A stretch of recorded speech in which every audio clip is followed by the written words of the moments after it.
Welcome to another session of the English Boost podcast. We are really excited to have you here with us today. Yeah, thanks for joining us. We have a really fascinating discussion lined up. We really do. So today we are aiming this directly at you, the listener, because we are exploring a universal human struggle, which is learning how to stop putting yourself last. Right. And at the same time, we're going to help you level up your English vocabulary so you can actually articulate these feelings. Exactly. It's about practical, everyday self-love and the real-life conversations that, shape our boundaries. Yeah. And the source material we're looking at today is just brilliant at breaking this down. It really is. Yeah. Because we need to be clear right from the start. This isn't about some selfish spa day version of self-love. Right, like treating yourself to a bubble bath. Yeah, or thinking you're suddenly better than everyone else. It's really about the quiet realization that, hey, I matter too. I love that. I matter too. And our goal for you today is to recognize how we slowly abandon ourselves in daily life. Yeah. And then to learn the specific natural English phrases, you need to kind of reclaim your peace. Right, because to understand how we abandon ourselves, we really have to look at the most common, everyday trap we all fall into. Oh, the polite yes. Yes, the polite yes. The sources have this highly relatable story. Imagine you get invited to dinner. You are completely exhausted. Just drained. Exactly. But you reply with the classic tired person answer. You text back, sure, no problem. Which is so funny when you think about it. Right, because it's the exact phrase we use when there is absolutely a massive problem. You are basically overwriting your own biological signals. You really are. Okay, let's unpack this, though, because, wait, isn't saying yes when you're tired just the definition of being a kind, polite friend? Well, what's fascinating here is that the sources reframe this entirely. It's not about being a bad friend. They call it a slow drift. A slow drip. Yeah, a slow drift. Because we lose ourselves in these tiny moments. You smile when something actually hurts your feelings. Yeah. You say yes when your heart is basically begging you to say, please don't. Wow, yeah, we really do that. And we act as these strict managers of our own energy, but with a very poor management policy, like a zero holiday policy. Right, no time off allowed. Exactly. Yeah. And when you constantly say yes to others, you are fundamentally saying no to your own peace. Man, that is so true. But if pushing through exhaustion is that damaging, why do we do it? Fear, usually. Yeah, it usually comes down to fear and this desperate need for external validation. Which brings us to another scenario from the sources. Oh, the text message one. Yes, you take the time to write out this really thoughtful, long message to someone, you pour your heart into it, and you get a one-word reply. Cool. Just cool. It's the worst. It hurts. But we pretend it doesn't. We text back, oh, no worries. When in reality, we are hosting an entire conference of worries in our heads. A conference of worries. I love that phrasing. Right. We're overthinking everything. And the text has this great analogy. Relying on someone else's reaction to validate your feelings is like handing them the remote control to your mood. That is exactly what it is. And this relates directly to the concept of approval. Okay, break that down for us. So approval is wanting someone to accept, praise, or agree with you. And the sources explain why this is so dangerous. Other people are tired, they're busy, or they're just careless sometimes. Yeah, they might be dealing with their own stuff. Exactly. And if your peace depends on their reactions, you are literally handing over your power.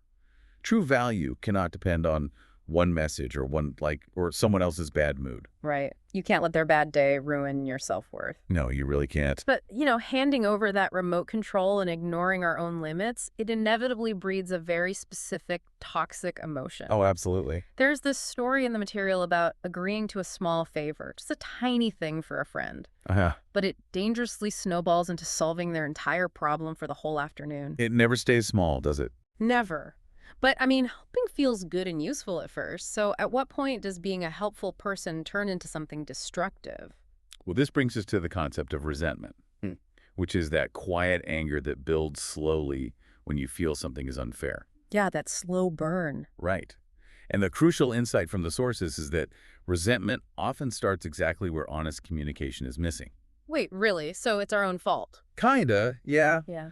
The friend didn't necessarily take too much on purpose. The person simply failed to state their limits. They didn't say, I can help for 20 minutes, but then I need to stop. Oh, wow. So we leave the door wide open and get mad when someone walks in? Precisely. And this ties right into a great vocabulary word for our listeners, which is self-respect. treating yourself like you actually matter. Yeah, treating yourself like you have value. The sources ask this framing question that I just think is brilliant. Would you let someone treat your best friend the way you let people treat you? Oh, that hits hard. It does, right? You would step in immediately for your best friend. Absolutely. I'd be like, no, you need to rest. You can't take that on. But to establish these boundaries for ourselves without feeling guilty, we have to fundamentally change how we talk to ourselves when we struggle. We really do. The internal monologue is everything. And the sources bring up this funny image. Some days we don't feel amazing. Some days we feel like a confused sandwich. A confused sandwich. Yeah. And here's where it gets really interesting. Because people think self-love means you have to think you're perfect all the time. Which is impossible. Right. So instead, we need to focus on compassion, which just means showing kindness when you're struggling. And we have to apply that internally. Yeah. So instead of saying, I'm lazy today, you look at it and say, maybe I just need rest. That shifts everything. And Yeah. there's this powerful food analogy in the text that connects to this. You wouldn't serve a massive dinner to all your friends and family and then just forget to give yourself a plate. You would literally starve. Exactly. But we do this emotionally every single day. We give and leave our own plates empty. If we connect this to the bigger picture, it's about emotional hunger.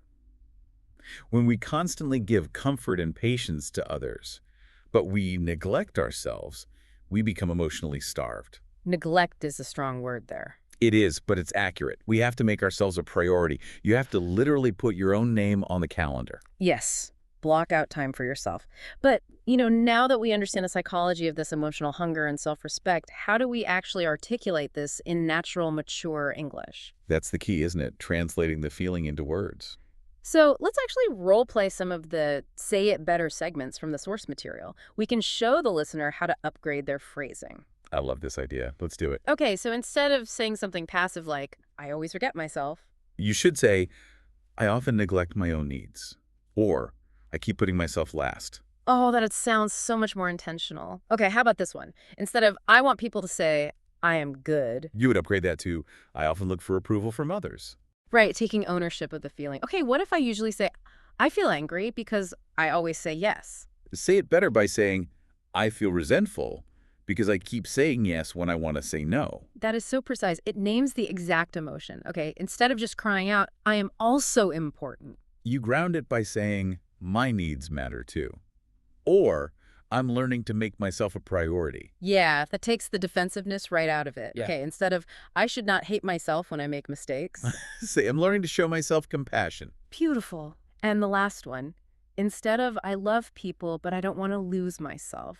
The upgrade is, I can care about others without abandoning myself.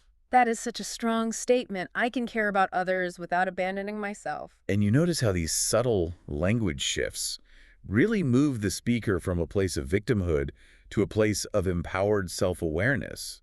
You aren't just reacting anymore. You're defining your reality. So what does this all mean for you, the listener?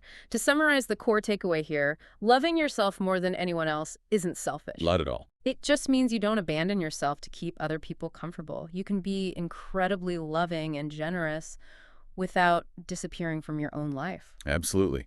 And I want to leave you with a final kind of lingering question to mull over based on these deep metaphors we've discussed. Yeah, let's hear it. Think about your own life right now. Your schedule, your relationships. Where are you emotionally hungry? What are you starving for?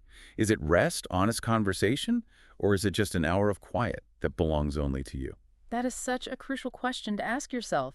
Well, thank you so much for joining this session of the English Boost podcast. Remember to take care, keep practicing your phrasing, and above all, stop leaving yourself last. We'll catch you next time.